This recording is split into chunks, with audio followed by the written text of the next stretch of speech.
beloved Boss Mike Cervera. Ito na, pasok! Ibabalik sa Pilipinas. Ayon yan kay Ako mga kababayan, bumanat na naman ito si Boying, oh. Galit na naman yung mga DDS dito. Oh, pakinggan ninyo. Hindi lang yung mga abogado nagsasabi rito. Pati si Boying na mismo, DOJ Secretary, sabi, hindi na makakabalik si Rodrigo Duterte. Di ba sabi ko naman lagi, wala na hong pagkakataon at pag-asa na makabalik. Sino? Si Digong. Kaluluwa, oo, makakabalik yun. Pero yung katawan maiiwan na roon. Sige, pasok. dating Pangulong Duterte hindi na maibabalik sa Pilipinas. Ayon yan kay DOJ Chief Remulla. Naritong news scoop ni Maine Barreto. Kumbensido si Justice Secretary Jesus Crispin Remulla na imposible nang maibalik pa sa Pilipinas si dating Pangulong Rodrigo Duterte. Patay, mga kababayan. Imposible. Imposible. Imposible.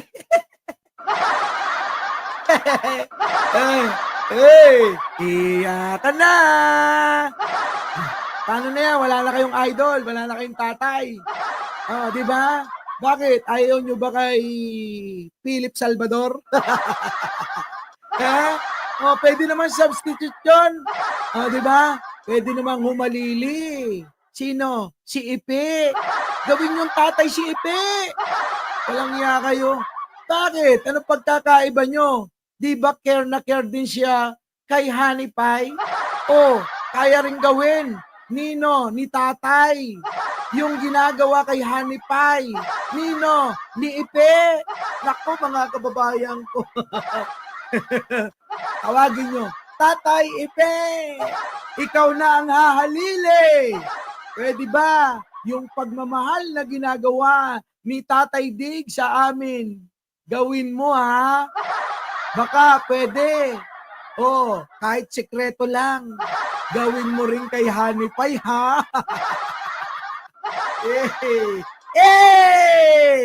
Di ba mga kababayan? Kahit pa sekreto lang.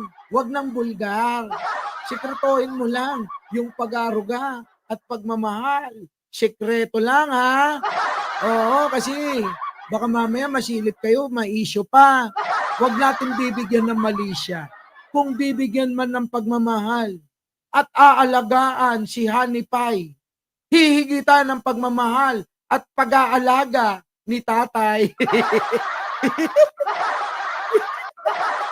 Ay! Puta, natawa ako. Dumulas tuloy yung bangko. Baby!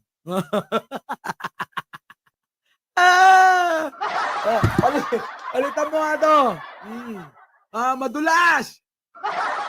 Sir Mike, akala ko mahirap lang si Digong. Bakit ngayon? Siya abogado pa lang. Niya, lumalabas na yung tagong pera nila. Yun na nga sinasabi ko sa inyo. Kita nyo naman yung tagong. Kita nyo. Ito, sample. Yan ba ang mahirap, mga kababayan? Tignan nyo, mga kababayan. Yan ba mahirap? The Duterte illusion. Pretending to be poor while, flaunting wealth. Diba, mga kababayan? For someone from a simple family, Kitty Duterte sure knows her way around Milan. Grabe, mga kababayan. Paikot-ikot lang. May trabaho ba yan? Wala akong trabaho yan. Ang kasuotan, shopping at Chanel. Business class, Emirates round trip. Milan, nako, grabe. Christian Dior, skirt, nako. Christian Dior, bag, nako. Grabe, Fendi, sunglass, nako. Mga kababayan, kayo na humusga. Kung sila mahirap talaga, tandaan nyo, hindi magagawa yan ni Kitty Duterte. Paikot-ikot sa Milan, Italy.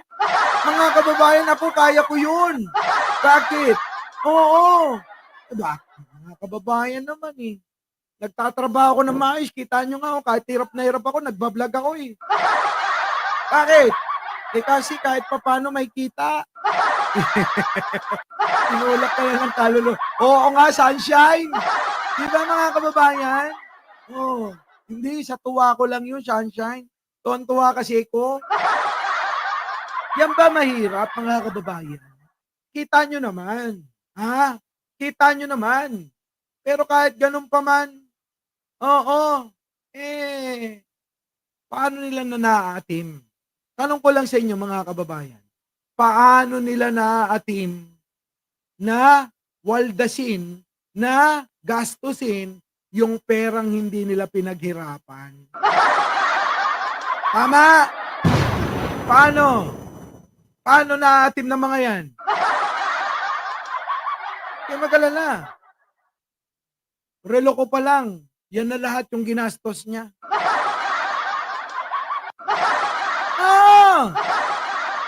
Di ba mga kababayan? At kilala naman ako ni Jojo Chavez.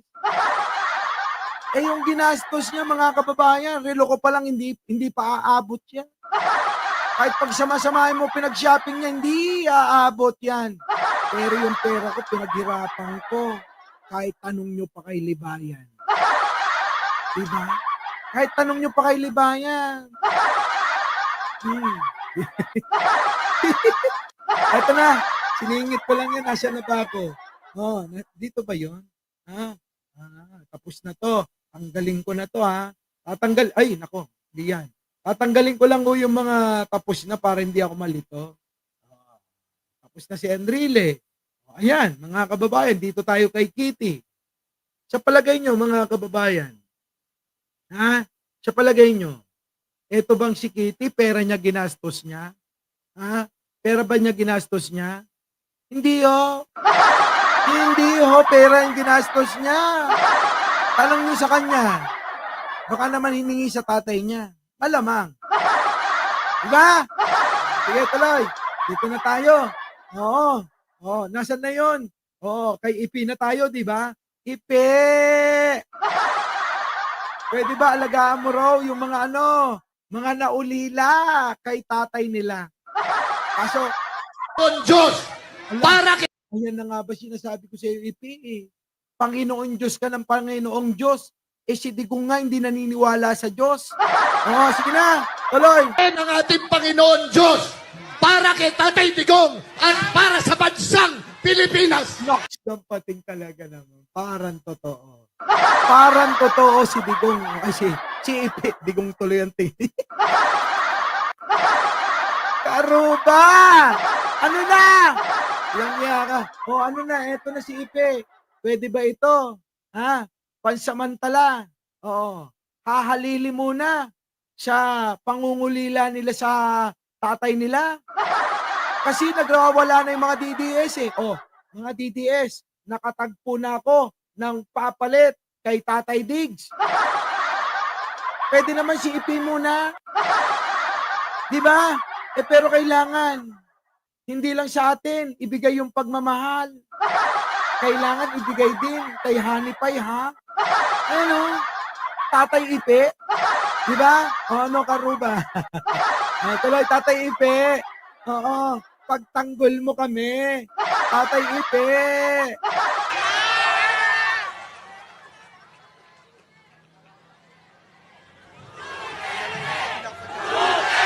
Ako, yun na. Kita nyo mga kababayan yung pagkukuha ng video nila.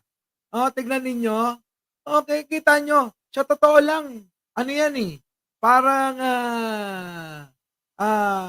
exam nung NCEE, 5 seat apart, ganun kalalayo yung mga yan.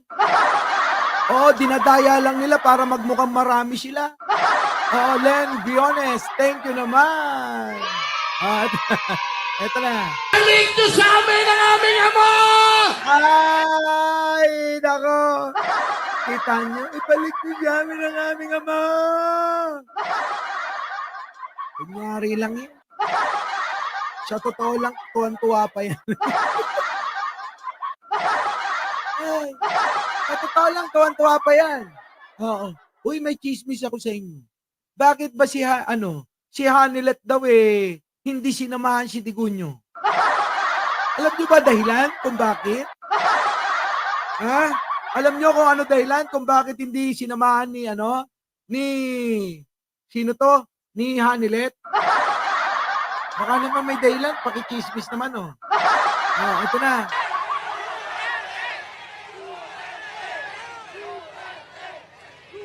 Balik nyo ang aming ama!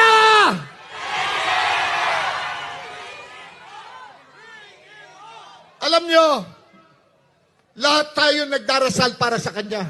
Kita nyo? Pero wag nyong kalimutan ipagdasal Oh. ang ating mahal na Vice President Inday Sara Duterte. Pating naman talaga si Epe. Parang totoong-totoo eh. Dinamay pa si Sara eh. Wala nang pakialam ang mga Pilipino kay Sara. Kayo-kayo na lang talaga naniniwala. Oh, ibalik nyo ang aking ama. Meron pa ho mga darating. At alam ko, alam nyo yan. Alam namin yan, matagal na. Oo, yung mga DDS, hindi nila alam. Pero kami, alam namin yan. Oh, mga DDS, nandito kayo, alam ko. Kasi hindi pa kayo nagla-like dito. Alam ko na nandito kayo.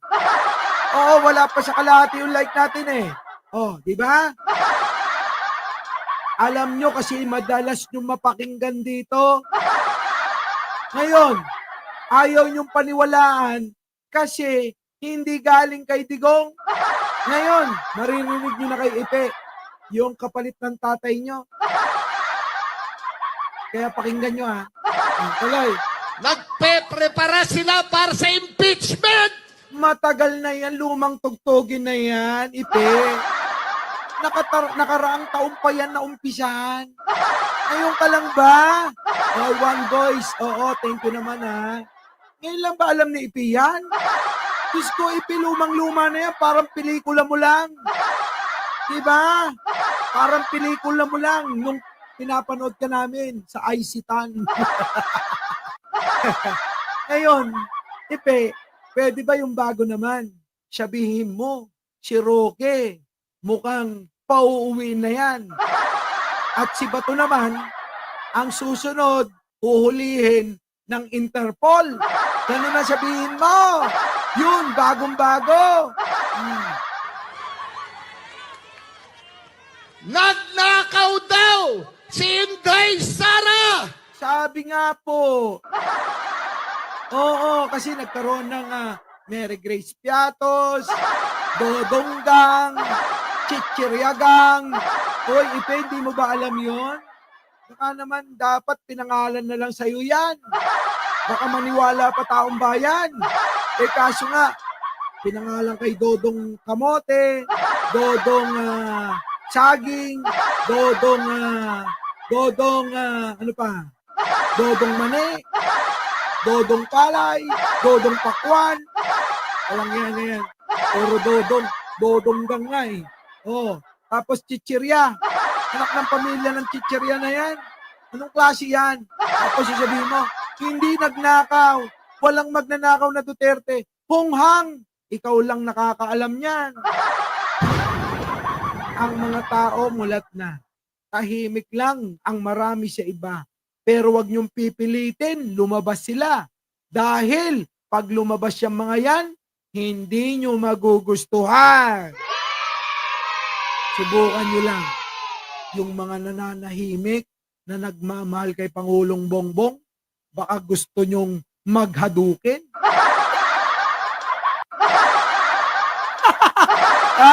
Di ba?